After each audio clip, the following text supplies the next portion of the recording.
స్తోత్రం. నరుని ఆయువు 70 సంవత్సరాలు, అధిక బలమున్న ఎడల 80 ఏండ్లు అగును. అయినను వాటి వైభవం 70 దాటితేనంటే ఏమొస్తుంది చెప్పండి?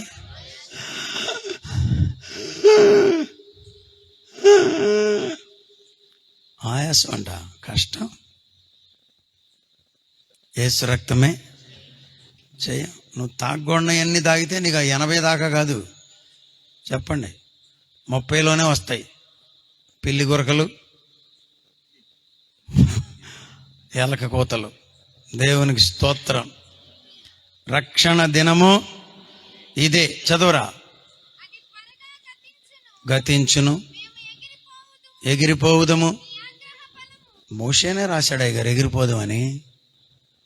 ర్యాప్చర్ గురించి మోషేనే రాశాడు, ఎగిరిపోదము.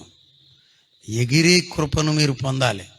యేసయ్య మధ్యాకాశానికి వచ్చినప్పుడు నమ్మి బాప్తిస్మం పొంది రక్షణ పొంది అపుస్తల బోధ యందును సహవాసమందును రొట్టె విరుచుట యందును ప్రార్థనల యందును ఎడతెగక తమ జీవితములను కాపాడుకుంటూ బ్రతికే బిడ్డలు ఎత్తబడే గుంపులో ఉంటారు, ఎగిరే గుంపులో ఉంటారు. ఆ తరువాత మిగిలిన వాళ్ళకంట 7 ఏండ్ల శ్రమ, అక్కడేమో 7 ఏండ్ల విందు. విడవబడతావా, ఎత్తబడతావా? ఎత్తబడాలంటే నీకు రక్షణ అవసరం. దేవునికి స్తోత్రం. మేము ఎగిరిపోవుదము, నీ ఆగ్రహ బలం ఎంతో ఎవరికి తెలియను. నీకు చెందవలసిన భయము కొలది, పుట్టు నీ క్రోధము ఎంతో ఎవరికి తెలియను. అదుగో అది పడాలి. ఏం కావాలి మనకి? జ్ఞాన హృదయము కలుగునట్లుగా చేయము. జ్ఞాన హృదయాన్ని దయచే ప్రభువా. ఆమేన్. ఏ హృదయం అంట? ఏముండాలి మనకి? జ్ఞాన. రోడ్ల మీదకు ముళ్ళ చెట్లు వచ్చేస్తున్నాయి ఏమండి, ఏం పోయింది? ఒక్క 10,000 పెడితే ప్రొక్లైన్, దాన్ని ఏమంటారు, జేసీబీ పెడితే శుభ్రం అయిపోదు అని ఉన్నోళ్ళ సంగతి చెప్తున్నా. లేని వాళ్ళకంటే ఎట్లాగో లేదు. పోనీ ఆళ్ళు కాకపోయినా ఊరకనే కుర్రోళ్ళు అటు ఇటు తిరగపోతే తలా గొడ్డలేసుకుని మన రోడ్లు మనం క్లీన్ చేసుకుంటే తప్పేమైనా ఉందా? హలో, మాటలు చెప్పడం తేలికేలే అనమాకండి. ఇప్పుడు వరకు 7:30 వరకు పనిచేసి వచ్చాం మొవలో, రోడ్లన్నీ శుభ్రం చేసి. రోడ్ల కొరకు ప్రార్థన చేయండి.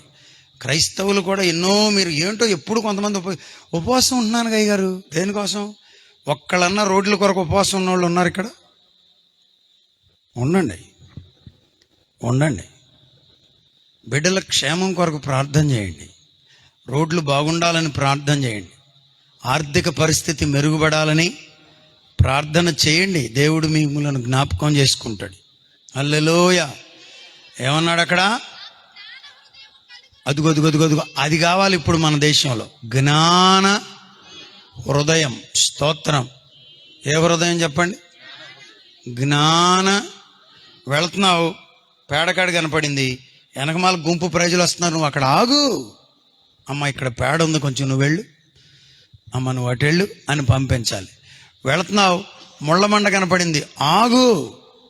ఏమా ఇప్పుడు నిన్న మొన్న ఎవరో ఆ ట్రాక్టర్ బ్రేక్ వేసాడు అనుకుంటా, పెద్ద రాళ్ళు కరెక్ట్గా పెదముత్తేవు రోడ్డుకి ఎదురుగా పడిపోయినాయి. మా పిల్లలు అటే వెళ్ళారు, తీయొచ్చుగా మీరు. ఇంకా మనం చేసేది ఏంది? భక్తి. రేపన్నా వెళ్ళి తీయాలి మీరు. మేలు చేస్తే దేవుడు మనలను దీవిస్తాడు. ప్రజలకు మేలు ఎక్కడ చేసినా దేవుడు మీ బిడ్డలను ఆశీర్వదిస్తాడు. నీకు క్షేమం కలగాలంటే నీవు దేశానికి, ప్రజలకు మేలు చేయాలి.